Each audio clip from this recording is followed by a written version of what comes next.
Hvala vam svima što ste odvojili vrijeme da budete danas ovdje.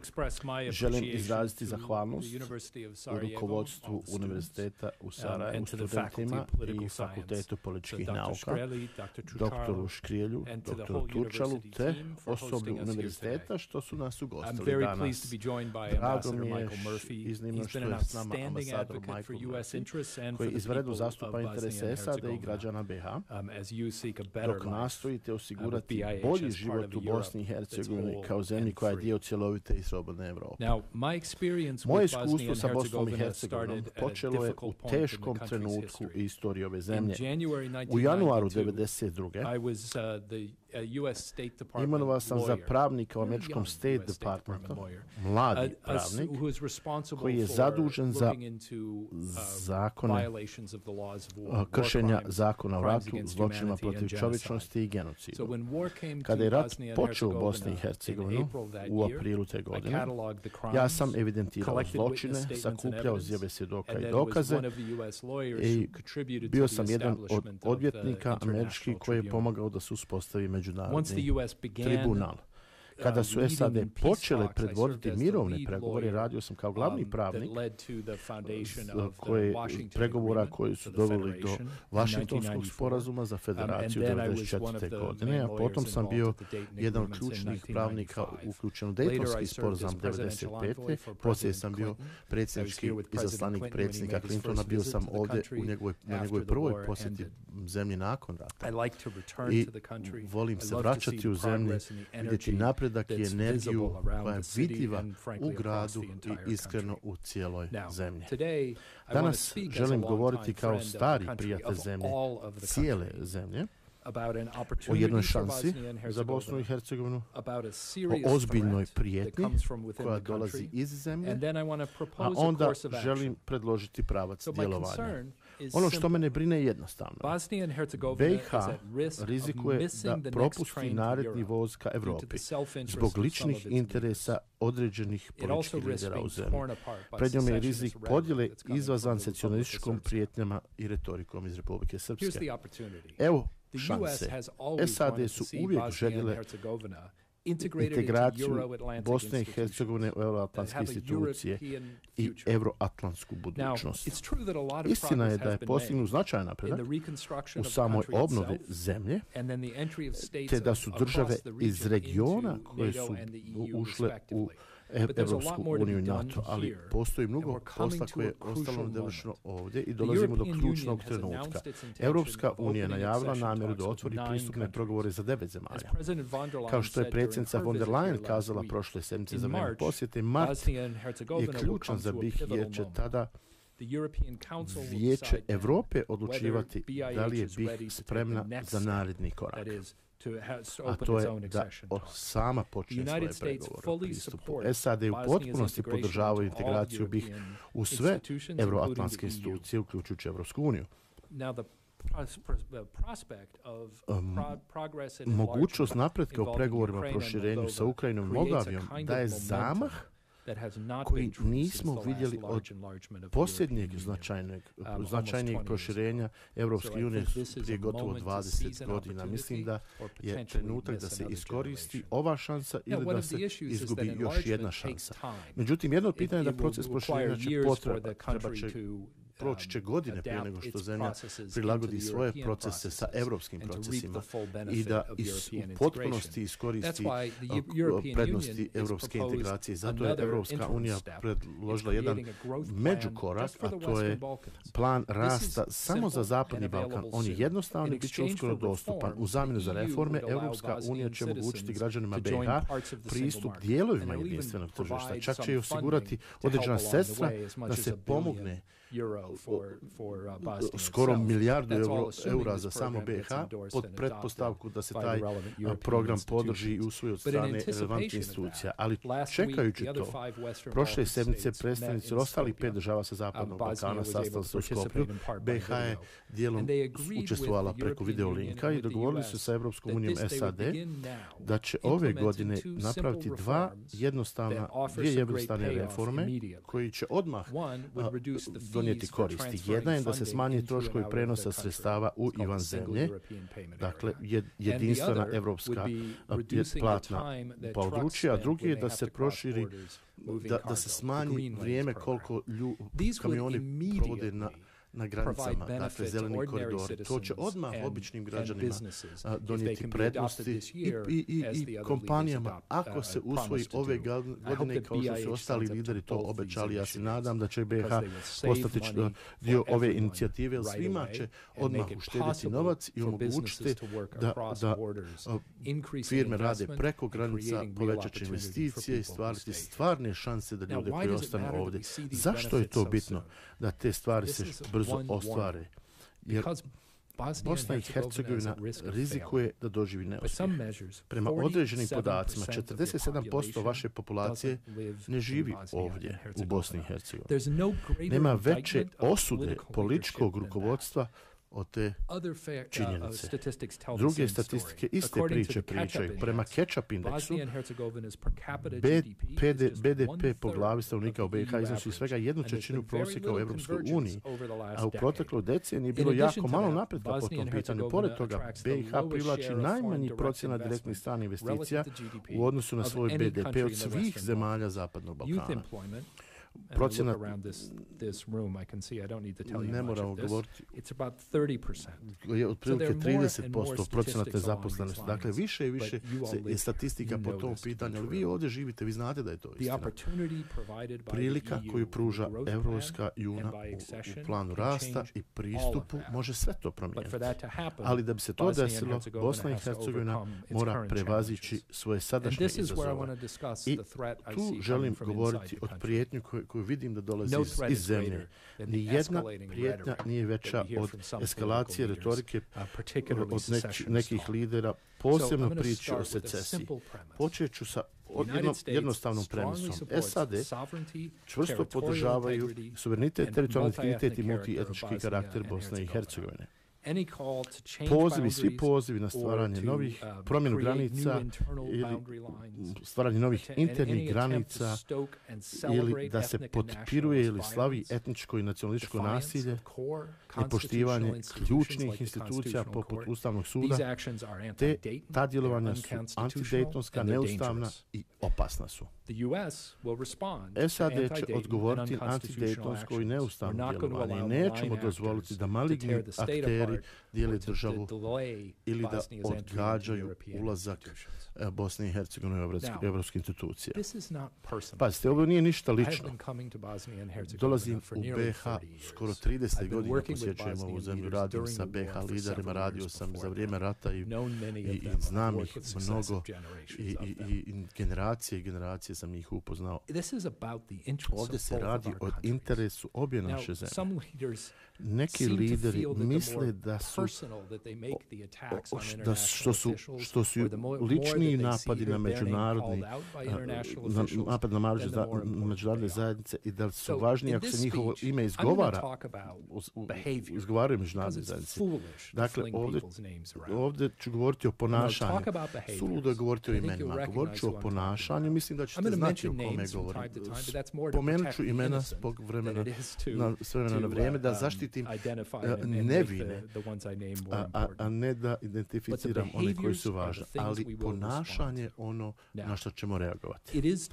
Tačno je da je Dayton stvorio jako komplikovanu strukturu vlasti sa mnogo mogućnosti da bilo koji akter blokira inicijative, ali je Dayton također pokazao kako dalje. Ja ću samo 3 stvari ovdje spomenuti prije nego što uđem više u detaljnije u stav 1.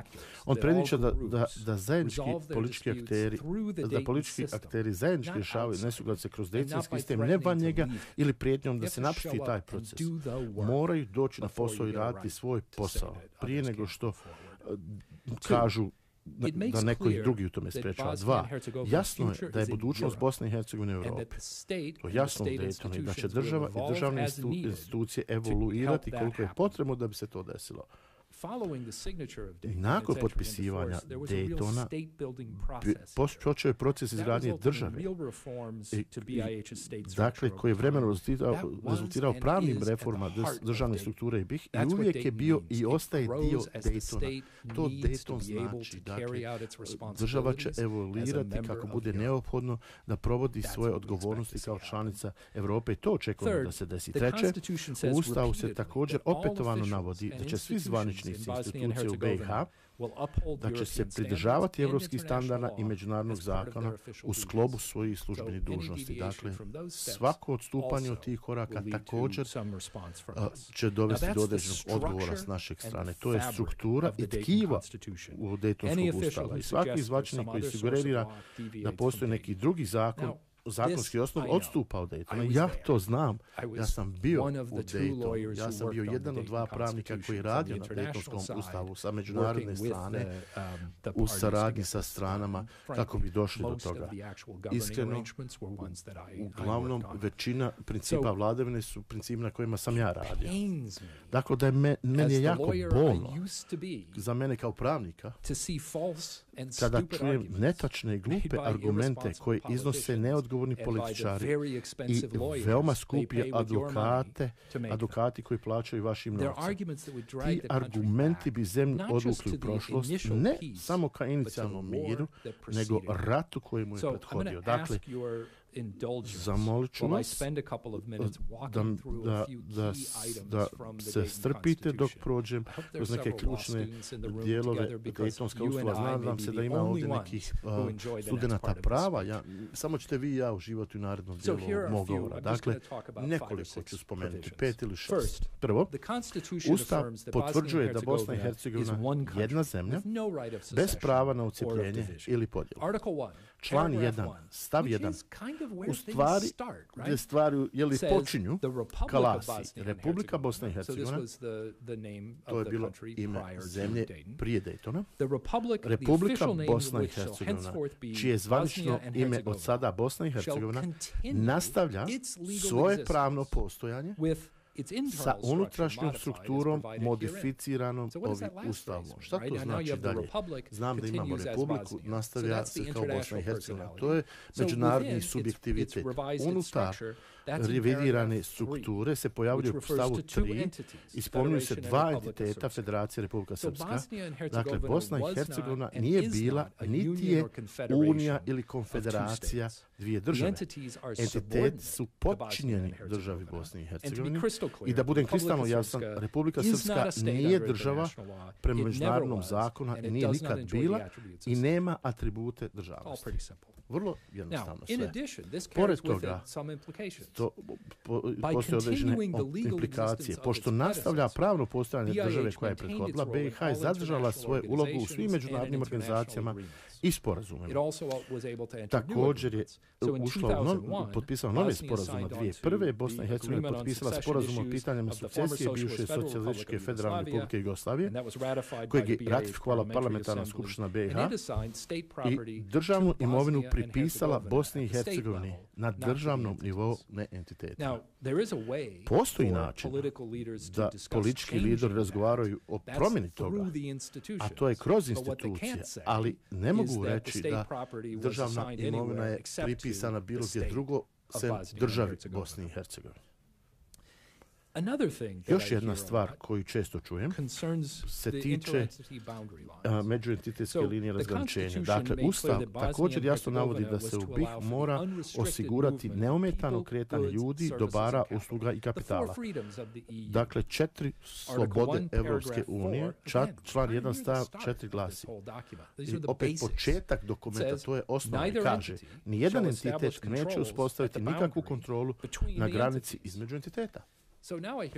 Sad čujem da neki ljudi govore o nezavisnosti Srpske ili nezavisnosti Srpske unutar BiH, što nije uistinu koncept, i zamišljaju kakvu vrstu kontrole mogu postaviti na međuentitetskoj liniji razgraničenja.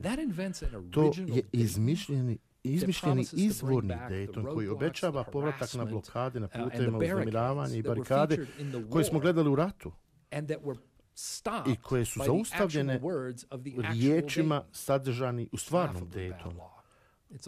To je također i loš i opasan zakon u realnosti. Još često i od centralnoj vlasti i kako je, šta on radi. A sad ću nešto reći o odgovornostima BiH vlasti. Na kraju rata, u Daytonu, svi smo znali, shvatili da će biti državne vlastima biti previše da odmah preuzmu sve odgovornosti obnove zemlje koja je ratom razorena. Dakle, upravljanje zemljom u toj situaciji zahtjeva će vlasti koje će početi raditi osnovne stvari, a onda preuzimati odgovornosti neophodne da bude u potpunosti suverena država i da se pridruži europskom sistemu. Dakle, su u početku mnoge nadležnosti ostali gdje su bile. Dakle, ali sa jasnim razumijevanjem da će vlasti na ovo BiH, centralne vlasti, preuzeti više odgovornosti u skladu sa dogovorom prema ustavnim procedurama, kao što se često dešavalo početkom 21. stoljeća i po potrebi. SAD su marljivo radili u proteklih 30 godina kako bi pomogli političkim liderima da nadograde ovlasti iz Daytona. Zato danas BiH ima jedinstvene oružane snage koje štite sve građane i cijelu teritoriju zemlje. Dakle, ne radimo one sa nekoj trećoj zemlji, imaju jednu obavještajnu agenciju i druge potrebne institucije kako bi država ispunila svoje obaveze prema građanima. Ove ustavne procedure se posebno navode u članu 3, stav 5 Ustava BiH. Njima se omogućava uspostava novih ovlasti institucija koje se mogu dodati prema dogovoru, kao što je potreba iz drugim dijelovima sporazuma. Dakle, imaju aneksi koji se tiču imovine, povratka rasnih lica i izbora. I sve se te, dakle, omogućeno da se sve to da centralnim vlastima. Pored toga postoji i ovaj odredba. Bosna i Hercegovina, centralna vlast, će preuzeti nadležnosti u onim stvarima koje su potrebne za očuvanje suvereniteta, teritorijalnog integriteta, političke nezavisnosti i međunarodnog subjektiviteta Bosne i Hercegovine. Dakle, namjera je ove nadležnost evoluira u skladu sa okolnostima, posebno ukoliko BiH evoluira i pridruži se Evropi. Državna vlast mora služiti kao oslonac za BiH u provođenju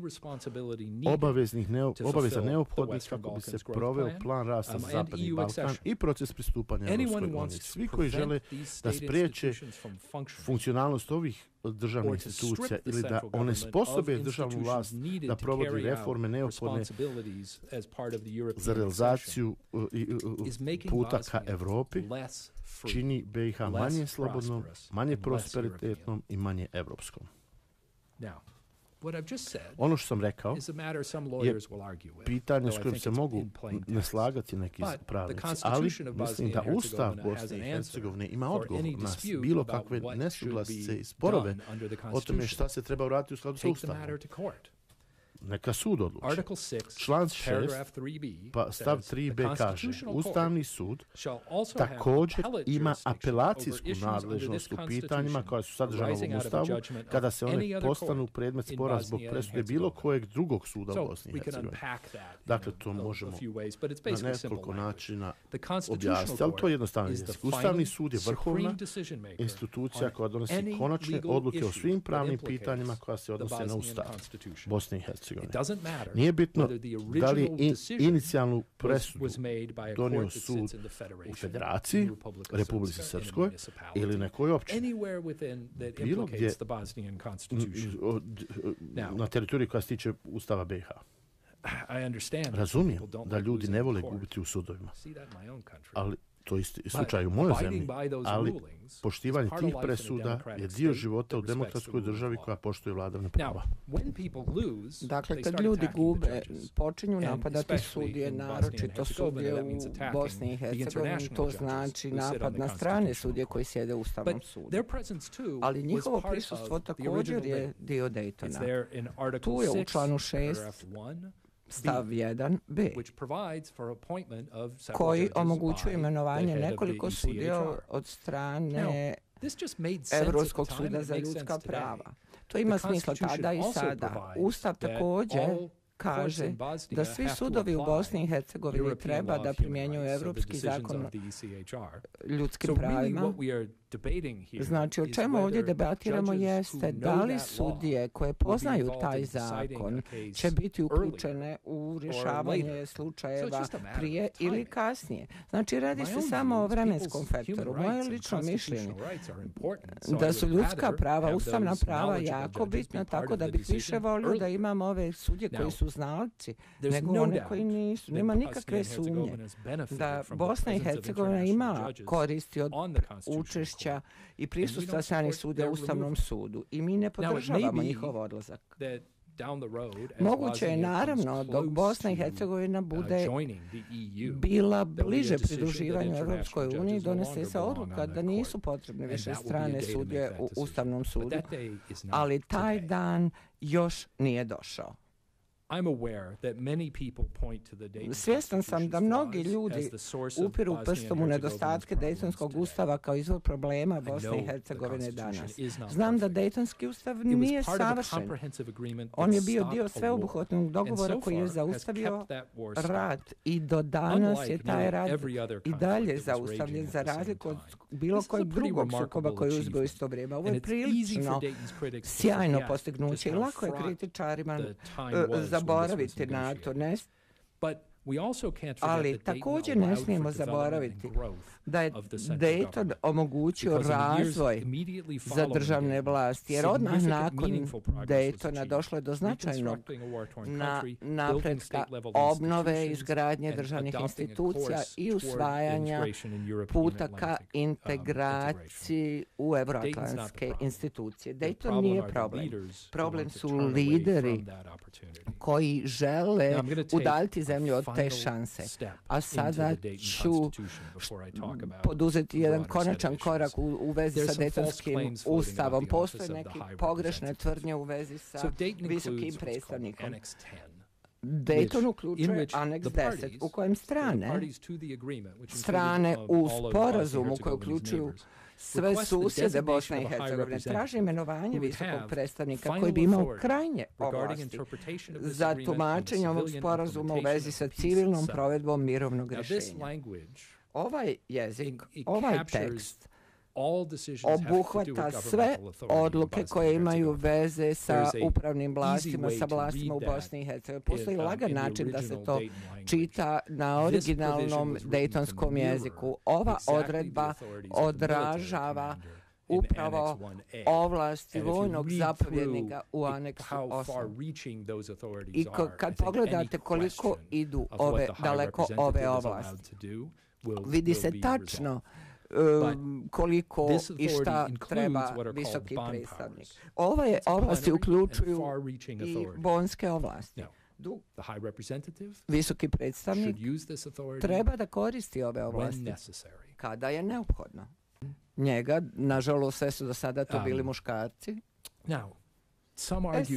Sada neki tvrde da visokog predstavnika mora imenovati Vijeće bezbjednosti Ujedinjenih nacija. To je pogrešno. Ni prisustvo međunarodnih vojnika, ni visokog predstavnika, ni o jednom ni o drugom ne odlučuje ovo tijelo. Ako ne vjerujete meni, u julu prošle godine neko je pitao generalnog sekretara Ujedinjenih nacija ko treba da imenuje visokog predstavnika, a on je rekao upravni odbor Vijeća za implementaciju mira je relevantno tijelo u vezi sa imenovanjem. Tako piše u dokumentima i tako je prihvaćeno od strane međunarodnog sistema. Bilo koji argument je drugi potpuno pogrešan.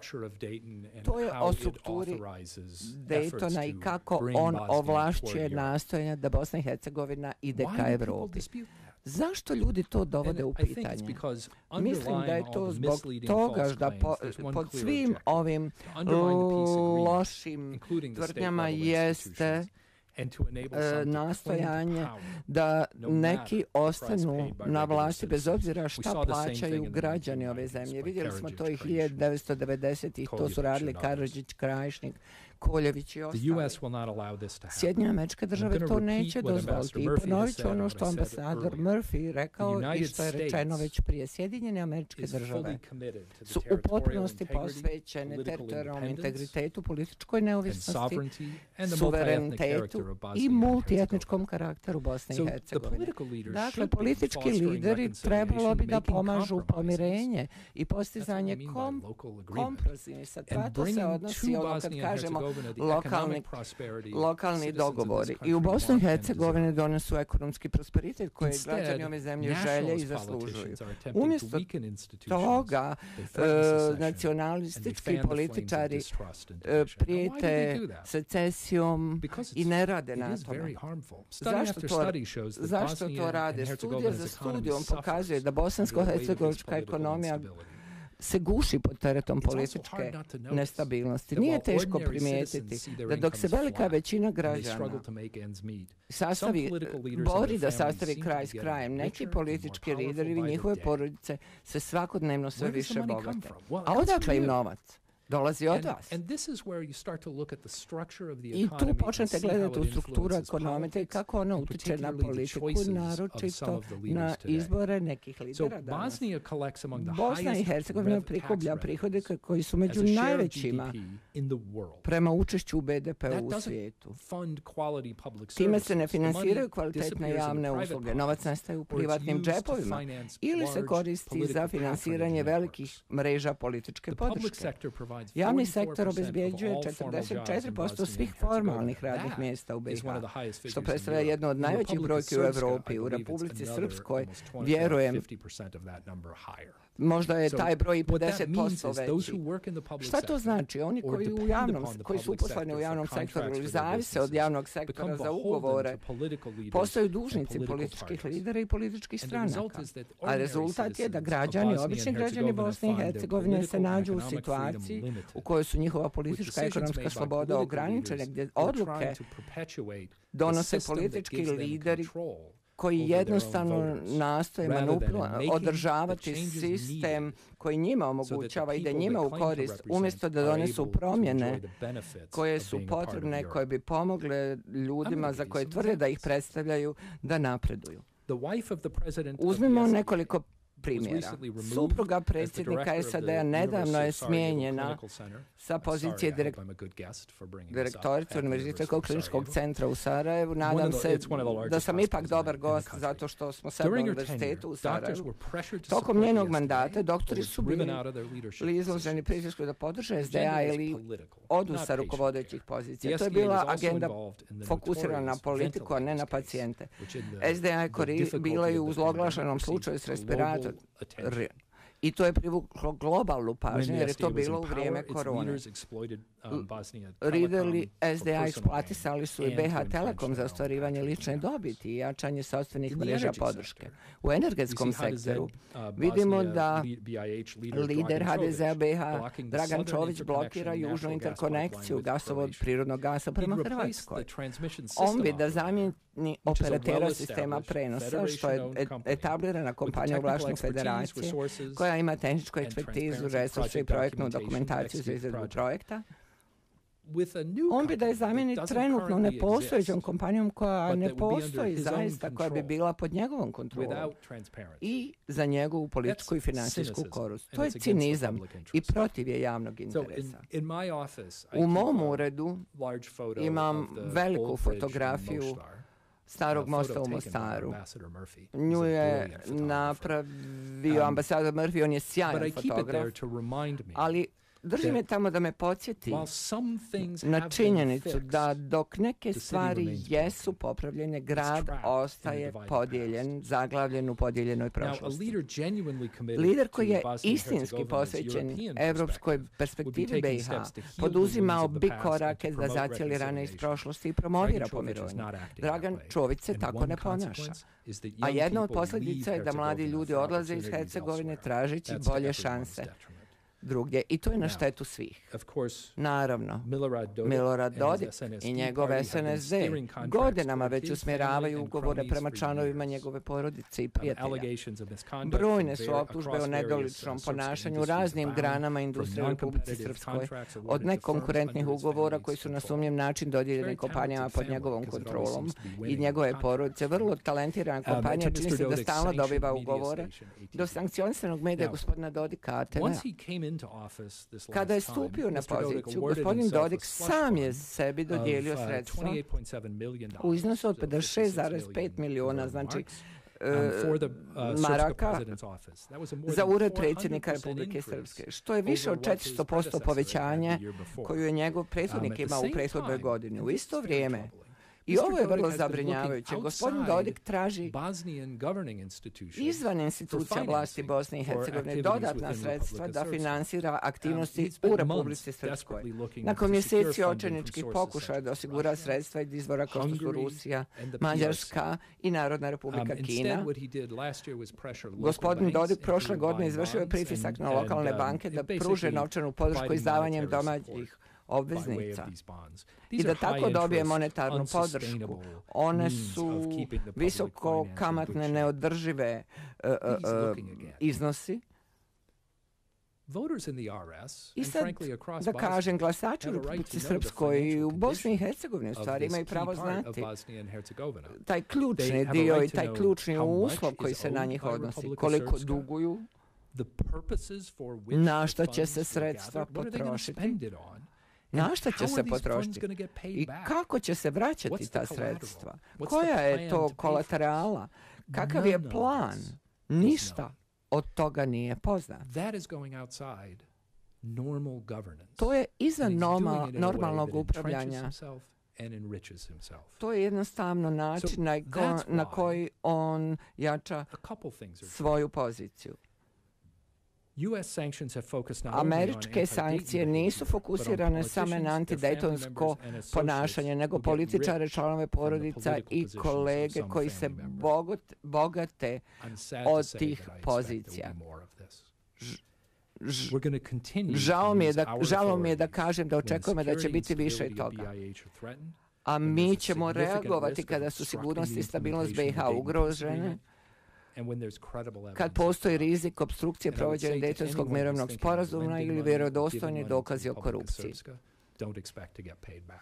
Nemojte očekivati da vam se vrati nešto i zašto bi se davao, zašto bi neko davao novac političkom entitetu, a bez da očekuje da mu se vrati. Želim dati jedan prijedlog.